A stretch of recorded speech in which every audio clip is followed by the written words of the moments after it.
Alors, la semaine passée, je peux m'inclure parce que j'ai écouté la prédication apportée par Yeroun. Nous avons vu Ésaïe 53, que Yeroun a décrit comme le point culminant de l'Ancien Testament et probablement l'un des plus beaux passages de l'Ancien Testament. Et a raison, parce que Ésaïe 53, c'est l'évangile à l'état pur, qui nous montre comment Dieu règle le problème fondamental de l'humanité, le péché, des cœurs insoumis à Dieu.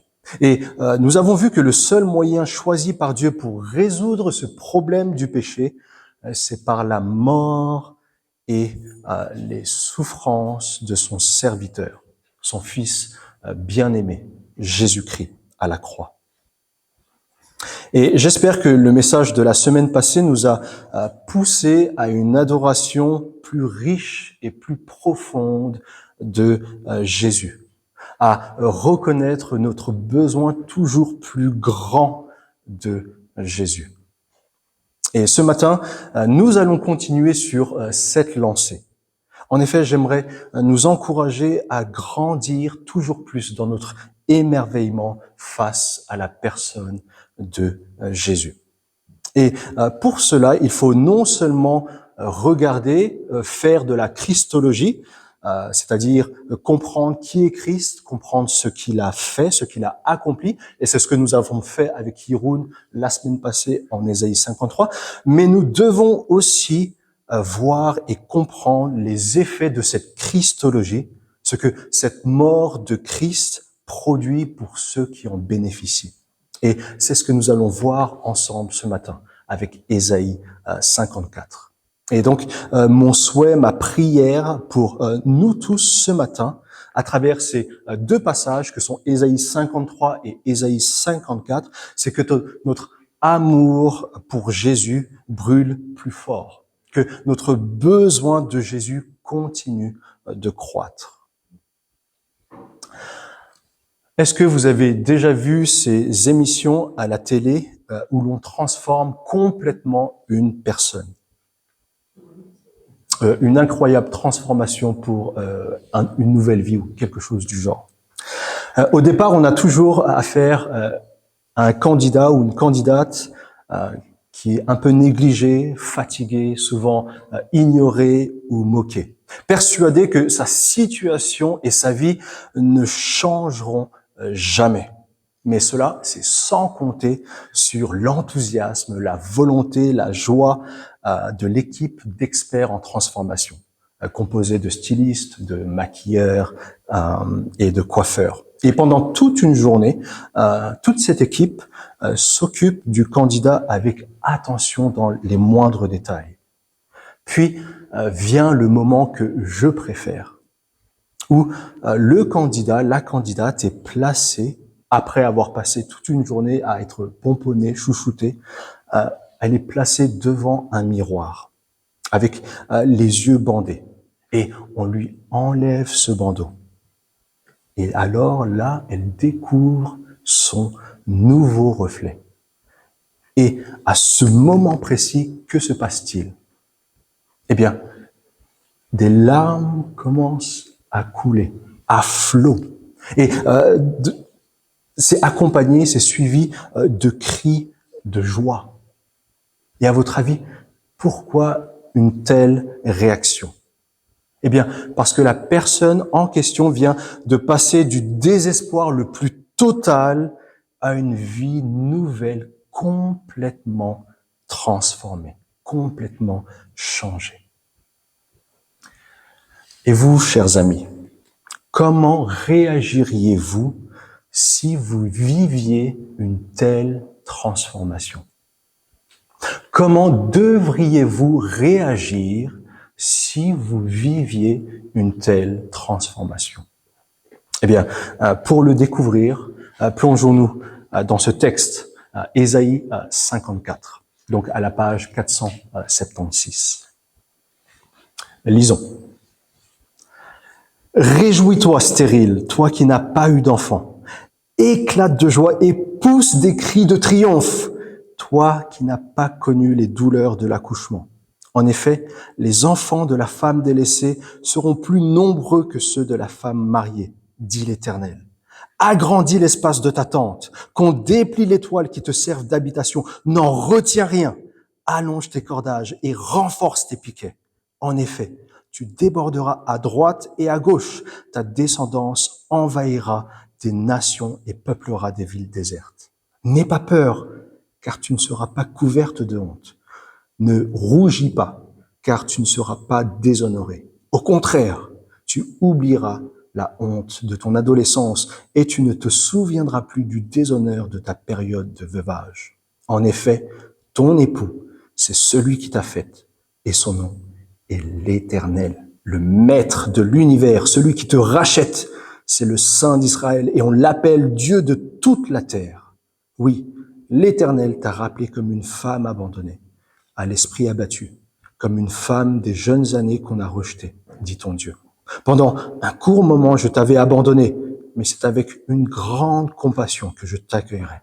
Dans un débordement de colère, je m'étais un instant caché à toi, mais avec un amour éternel, j'aurai compassion de toi, dit l'Éternel, celui qui te rachète. En effet, la situation est pour moi pareille à celle de Noé. J'avais juré que le déluge qui a frappé Noé ne frapperait plus la terre. De même, je jure de ne plus m'irriter contre toi et de ne plus te menacer. Même si les montagnes s'éloignaient, même si les collines étaient ébranlées, mon amour ne s'éloignera pas de toi et mon alliance de paix ne sera pas ébranlée, dit celui qui a compassion de toi, l'Éternel. Malheureuse, toi qui es battue par la tempête et que personne ne console, je pose tes pierres avec du mortier et je te donnerai des fondations en saphir. Je ferai tes ouvertures en rubis, tes portes en escarboucle et toute ton enceinte en pierres précieuses. Tous tes fils seront disciples de l'Éternel et leur prospérité sera grande. Tu seras affermi par la justice. Oublie l'oppression, car tu n'as rien à craindre. Oublie la terreur, car elle ne s'approchera pas de toi. Si l'on forme des complots, cela ne viendra pas de moi. Celui qui se liguera contre toi tombera contre toi. Vois, j'ai créé le forgeron qui souffle sur les braises et qui fabrique une arme, mais j'ai aussi créé le destructeur chargé de l'anéantir. Toute arme préparée contre toi sera sans effet. Et toute personne qui s'attaquera à toi au tribunal, c'est toi qui la condamneras. Tel est l'héritage des serviteurs de l'Éternel. Telle est la justice qui leur viendra de moi, déclare l'Éternel. Alors le premier point de cette prédication, c'est l'état du peuple de Dieu avant l'intervention du serviteur souffrant. Dans tout ce passage que nous venons de lire, nous voyons que Dieu s'adresse à une femme qui traverse une souffrance et une détresse extrême. Elle est plongée, cette femme, nous allons le voir, dans la misère. Elle est submergée par les difficultés les plus profondes.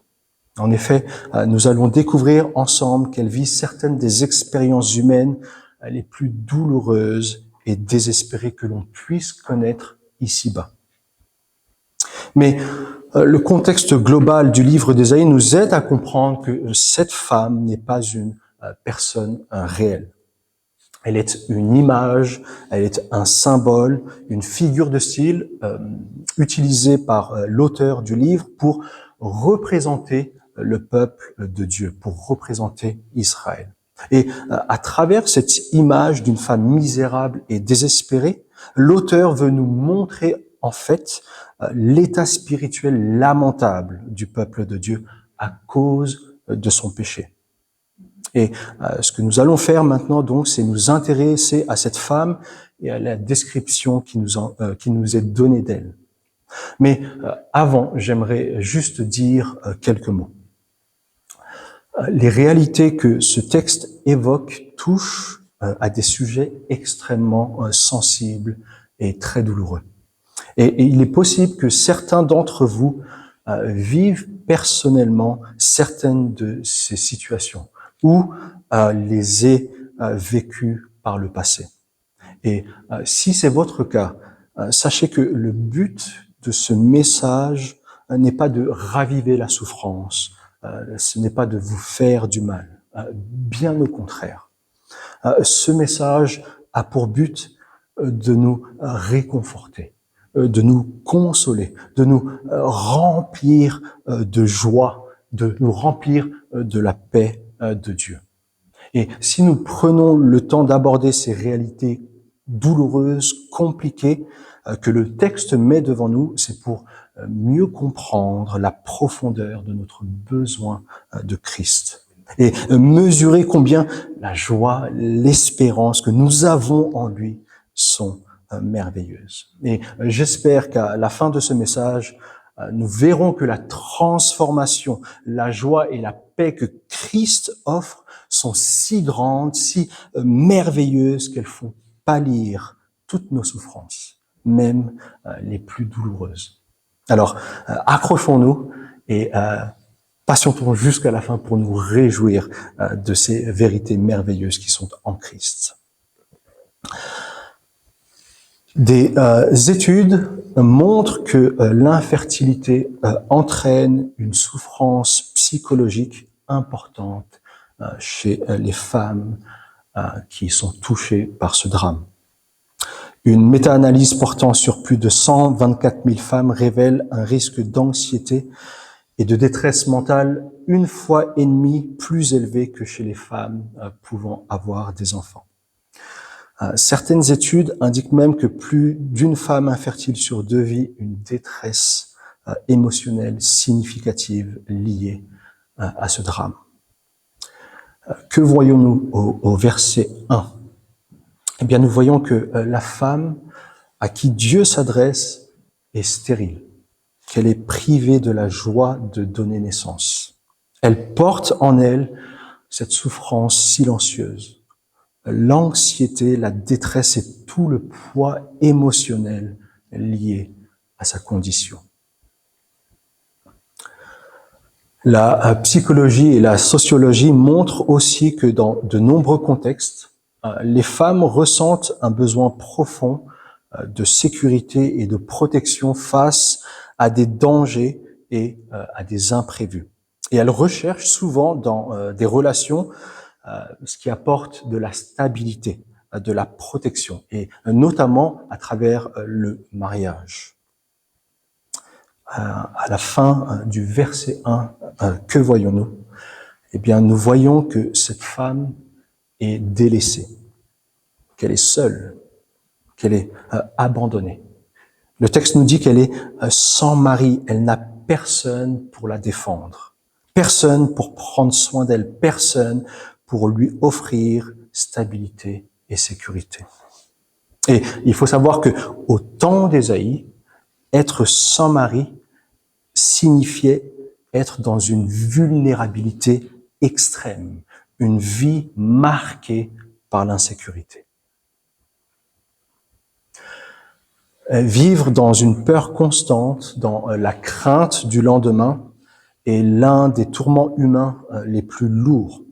Les recherches sur la santé mentale montrent que l'angoisse et l'inquiétude permanente pèsent fortement sur l'équilibre psychologique et empêchent à toute personne de trouver la paix et la joie. Et au début du verset 4, nous voyons que cette femme vit exactement cela. Une peur constante, un sentiment d'insécurité permanent. Et à cette peur s'ajoute, nous voyons, toujours au verset 4, une honte écrasante. Les recherches en psychologie soulignent que des émotions comme la honte, la culpabilité ou l'humiliation, surtout lorsqu'elles sont liées au jugement des autres, peuvent conduire certaines personnes vers des comportements autodestructeurs et même vers des pensées suicidaires. Et c'est exactement ce que vit cette femme en Ésaïe 54. Elle porte une honte profonde et persistante. Elle est accablée par ses fautes passées et par des actes qui ont terni sa réputation.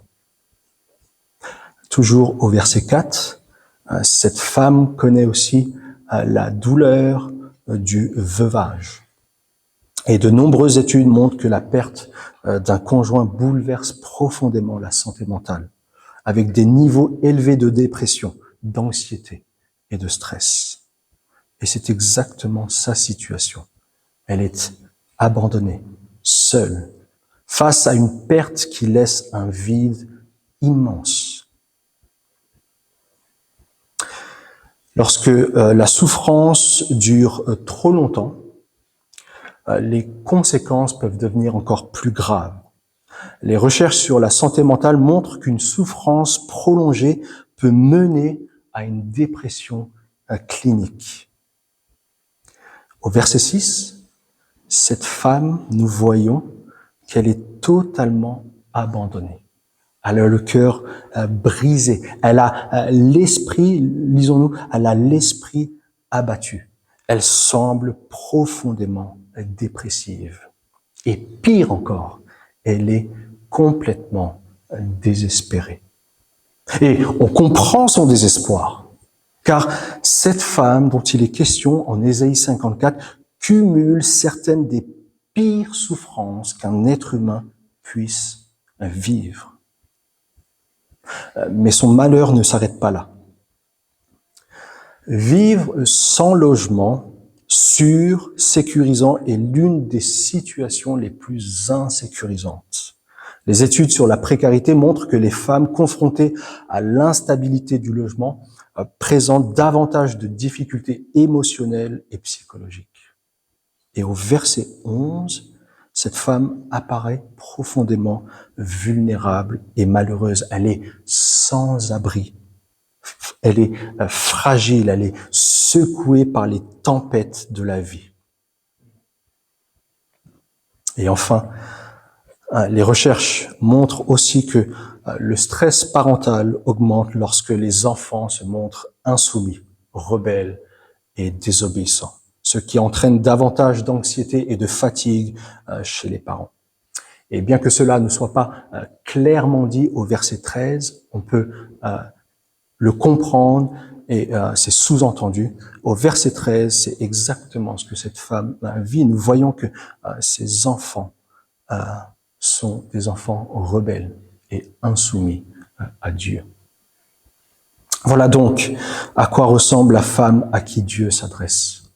Une femme stérile, sans mari, accablée par la honte, vulnérable, sans abri, rejetée, méprisée. Elle a peur. Et elle a aussi des enfants odieux, insoumis. Sa misère est profonde. Elle est complètement désespérée. Et c'est exactement l'état du peuple d'Israël à l'époque d'Ésaïe. Une misère profonde, un désespoir total. Non pas que le peuple subit toutes ces souffrances qu'on a évoquées au sens littéral, mais en fait leur morale, leur espérance, leur regard sur l'avenir, leur état spirituel ressemble à ceux d'une femme affrontant les épreuves les plus terribles et les plus douloureuses de la vie.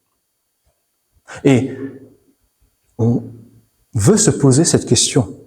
Mais comment le peuple choisi par Dieu, appelé à être béni, appelé à être une lumière parmi les nations, a-t-il pu tomber aussi bas? Eh bien, Dieu nous donne la réponse au verset 7 et 8, où il dit « Un court instant, je t'avais abandonné. Dans un débordement d'irritation, un instant, je m'étais détourné de toi. » Et la question qu'on veut se poser, c'est « Mais pourquoi Dieu s'est-il mis en colère contre son peuple? Qu'a fait son peuple ?» Eh bien, Ésaïe, chapitre 1, verset 4, nous éclaire, où Dieu dit « Malheur à la nation pécheresse. Ils ont abandonné l'Éternel, méprisé le Saint d'Israël. » Le peuple de Dieu connaît la colère de Dieu parce qu'il a abandonné l'Éternel, en rompant l'alliance que Dieu avait conclue avec lui. Cette alliance qui promettait la bénédiction pour ceux qui se confiaient en Dieu et lui obéissaient, mais la malédiction pour ceux qui se rebellaient contre lui. Et ce que les versets 8 et 7 nous montrent, c'est qu'après une énième infidélité, après un énième péché contre l'Éternel, Dieu s'est irrité. Il s'est mis en colère et il a jugé son peuple. Il l'a rejeté loin de sa présence, loin du temple, loin de Jérusalem et l'a livré aux nations étrangères. Et en fait, tout l'Ancien Testament suit ce schéma. Dieu veut aimer, bénir son peuple, et même tous les hommes, mais le péché des hommes entraîne toujours et encore le jugement et le rejet de la part de Dieu. C'est ce que nous voyons en Genèse 3. Adam et Ève pêchent et sont chassés loin de la présence de Dieu. En Genèse 6, les hommes deviennent toujours plus méchants et Dieu les juge en faisant tomber le déluge. En Exode 32, le peuple délaisse Dieu pour adorer le veau d'or et Dieu décime une partie du peuple. Et c'est la même chose après avec la période des juges et avec la période des rois qui suit. C'est toujours le même schéma. Et aujourd'hui encore, nous sommes dans le même schéma. Nous sommes incapables de faire confiance à Dieu. Nous sommes incapables de lui obéir. Nos cœurs profondément corrompus et mauvais refusent et rejettent Dieu. Et c'est ainsi depuis la chute d'Adam. Et cela continuera ainsi encore et toujours. C'est toujours le même schéma. Et cette réalité, cette vérité nous place dans une situation terrible où on est exposé, on est honteux, on est spirituellement mort, loin de Dieu, submergé par le désespoir, comme cette femme désespérée d'Ésaïe 54. Mais, car il y a un mais, et un grand et un bon mais. Oui, nous sommes profondément perdus, nous sommes profondément désespérés, mais Dieu a promis, Ésaïe 53, qui nous parle de son serviteur souffrant, cet expert en transformation, envoyé pour servir, envoyé pour s'occuper, pour prendre soin, pour aimer de tout son amour des pécheurs, et qui par ses souffrances, par sa mort, règle le problème fondamental du péché des hommes. Et nous allons voir maintenant, dans la deuxième partie de la prédication, les effets obtenus par l'œuvre du serviteur souffrant. Et donc, le deuxième point de la prédication, la situation du peuple de Dieu après l'œuvre du serviteur souffrant. Alors, souvenez-vous de l'émission un nouveau look pour une nouvelle vie, mentionné en début de ce message. Nous arrivons à ce moment de la prédication où c'est le moment fort de l'émission. Cette femme d'Ésaïe 54, dévastée, honteuse, abandonnée, désespérée, est passée entre les mains du serviteur de Dieu. Elle est passée entre les mains du serviteur souffrant, Jésus. Et elle se tient maintenant devant le miroir, les yeux bandés. Puis, doucement, on lui retire le bandeau. Et que voit-elle? Elle voit un reflet, une image complètement changée et transformée. Et la question c'est, que se passe-t-il à ce moment précis? Eh bien, à ce moment précis, lorsqu'elle contemple cette nouvelle image, des larmes montent et commencent à couler à flot. Et ça ne s'arrête pas. Et c'est accompagné de cris de joie. Pourquoi? Pourquoi une telle réaction? Car Dieu a accompli pour elle, à travers l'œuvre de son serviteur souffrant, son Fils bien-aimé, Jésus, la plus belle et la plus magnifique des transformations. Grâce à Jésus, cette femme est passée de la stérilité à l'abondance. Nous voyons ça au verset 1 à 3. Cette femme, autrefois accablée par la stérilité, l'absence d'enfants, est transformée en une mère comblée. Sa descendance devient si nombreuse qu'elle doit agrandir sa maison pour tous les accueillir.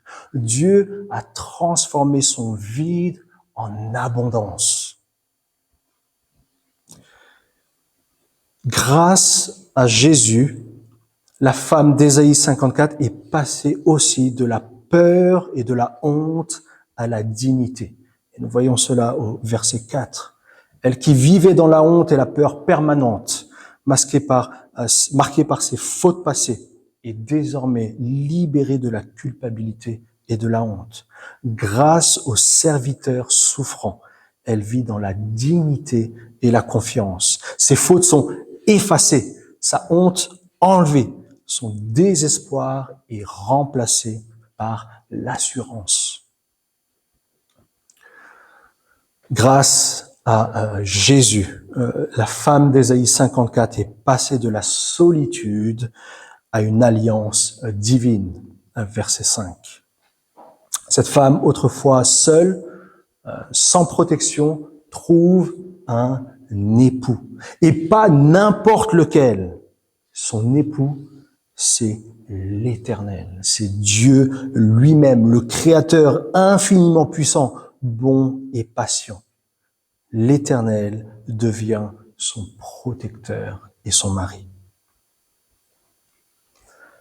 Grâce à Jésus, la femme d'Ésaïe 54 passe d'une vie précaire à une demeure somptueuse et précieuse. Nous voyons cela versets 11 et 12. Elle qui n'avait pas d'abri, elle qui était ballottée par les tempêtes de la vie, reçoit une maison solide, bâtie par Dieu lui-même. Et cette demeure, nous le voyons, est ornée de pierres précieuses comme des saphirs, des rubis, qui sont des symboles de la valeur et de la sécurité.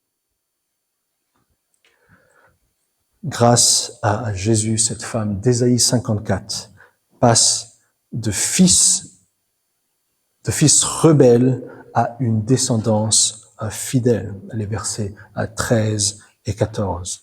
Ces enfants autrefois incapables de suivre Dieu sont complètement transformés et changés. Elle a une descendance qui maintenant est fidèle à Dieu, capable de lui obéir et de le suivre. Quel retournement de situation extraordinaire, n'est-ce pas? La femme abandonnée et accablée par la souffrance devient une figure de bénédiction, de joie et de paix. Et tout cela grâce à l'œuvre du serviteur souffrant de Dieu. Le peuple, autrefois éloigné de Dieu, jugé et condamné, rejeté loin de Dieu et de son amour, et grâce à l'œuvre de son serviteur, restauré et comblé. Et ça, c'est la merveilleuse promesse que Dieu fait à son peuple à l'époque d'Ésaïe, qui était dans un état spirituel lamentable. Et le peuple peut être certain que ces promesses qui lui sont faites s'accompliront. Le peuple peut avoir une confiance entière et totale en ces promesses, sans courir le risque d'être déçu. Pourquoi? Eh bien, à cause de celui qui fait la promesse. En effet, la valeur d'une promesse dépend toujours de la fiabilité de celui qui la prononce. Lorsque j'étais plus jeune, mes amis et moi rêvions tous de posséder une voiture allemande. Pas seulement parce qu'elles étaient belles, rapides et confortables, mais surtout parce qu'elles avaient la réputation d'être fiables et durables. Je ne sais pas si c'est encore le cas aujourd'hui, mais avant, c'était le cas. Et ce qui est intéressant, c'est que la plupart d'entre nous n'en avions jamais conduit, ni même possédé. Pourtant, cela ne changeait rien. Le simple fait que ces voitures soient estampillées, fabriquées en Allemagne, suffisait à nous convaincre. Car l'Allemagne a cette réputation de produire, de construire des machines, des voitures qui sont fiables, qui durent dans le temps. Et donc, de la même manière, ces merveilleuses promesses que Dieu fait portent le label fabriqué par l'Éternel. Elles sont fiables, elles sont dignes de confiance parce qu'elles viennent de celui qui ne change pas, qui est fidèle à jamais. Et Dieu nous dit, vous pouvez avoir confiance. Au verset 10, il dit, « Même si les montagnes s'éloignent et les collines chancellent, ma bonté envers toi ne s'éloignera pas et mon alliance de paix ne chancellera pas. » Autrement dit, Dieu nous dit à chacun, si nous avons confiance dans les choses solides de ce monde, les montagnes, les collines, même les voitures allemandes, qui pourtant peuvent s'écrouler, vaciller ou tomber en panne, alors à plus forte raison, nous pouvons faire confiance aux promesses de Dieu, qui ne vacillent pas, qui ne tombent jamais en panne, qui tiennent, qui durent, qui demeurent pour l'éternité et qui s'accompliront toujours. Et donc, revenons à la question initiale de ce message. Comment devrait réagir une personne qui vivrait une incroyable transformation? Comment le peuple d'Israël au temps d'Ésaïe aurait-il dû réagir face à une telle promesse de transformation, de changement? Eh bien, Dieu donne lui-même la réponse. Et il dit à son peuple, verset 1, « Réjouis-toi, éclate de joie, pousse des cris de triomphe, fais connaître ta joie d'avoir été transformé, fais connaître ta joie de cette nouvelle espérance autour de tous ceux qui voudront l'entendre. » Et deuxièmement, prépare-toi, agrandis ta tente, élargis tes horizons au verset 2. Dieu veut bénir son peuple abondamment.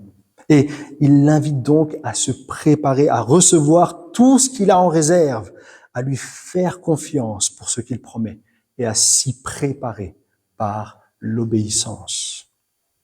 Et j'espère que vous l'aurez compris, ce peuple que Dieu promet de transformer, de changer radicalement, profondément, de bénir abondamment, ce n'est pas seulement une partie du peuple d'Israël dans l'Ancien Testament. C'est nous aussi, l'Église que Christ a rachetée au prix de son sang. En Jésus, Dieu accomplit le plus grand retournement de situation de toute l'histoire. Nous étions perdus. Nous étions malheureux, désespérés. Nous étions morts spirituellement, destinés à la mort éternelle, séparés de Dieu à cause de notre péché. Mais en Jésus, par ses souffrances, par sa mort, Dieu nous a radicalement transformés. Il nous a réconciliés avec lui. Il nous a offert la paix et la vie profonde, réelle, éternelle en sa présence. Et jamais rien ni personne ne pourra changer cela, car Dieu l'a promis en Jésus. Ces promesses sont estampillées, fabriquées par l'Éternel en Jésus. Et donc, si nous avons du mal à nous réjouir de l'Évangile, à vivre dans la confiance et l'obéissance à Dieu, à nous réjouir de ce qu'il nous promet en Jésus, eh bien, c'est peut-être parce que nous ne mesurons pas pleinement notre misère sans Christ, ni la valeur qu'il a accomplie pour nous, la valeur de son œuvre accomplie pour nous. Mais j'espère qu'avec toute cette série en Ésaïe, avec Ésaïe 53, Ésaïe 54, eh bien, ce matin, j'aurai réussi à nous faire comprendre, à nous faire prendre conscience de la profondeur de notre misère et de l'horreur de notre péché. Car ce n'est que lorsque nous désespérons en nous-mêmes que nous nous tournons vers Dieu, que nous nous tournons vers Jésus, son serviteur souffrant, qui nous offre une transformation glorieuse et éternelle. Et c'est qu'à ce moment-là, lorsque nous aurons compris l'horreur de notre péché, la beauté de l'œuvre de Christ, ce qu'il a accompli pour nous, que nous réagirons correctement. En nous réjouissant et en poussant des cris de joie, en devenant des alarmes d'espoir, d'espérance, proclamant au monde entier la bonne nouvelle de Jésus. Et en vivant dès aujourd'hui comme des enfants de Dieu, confiants dans son amour, confiants dans ses promesses et cheminant dans la sainteté. Dieu a opéré pour nous, par Jésus-Christ, une transformation qui dépasse tout entendement. Avant, la honte, la mort et le désespoir. Après, la fierté en Jésus, la vie et l'espérance. Que ces vérités que nous avons vues ce matin nous accompagnent chaque jour afin que nous portions du fruit pour celui qui nous a transformés par ses blessures, par sa mort, notre glorieux et merveilleux Sauveur et Seigneur Jésus. Prions.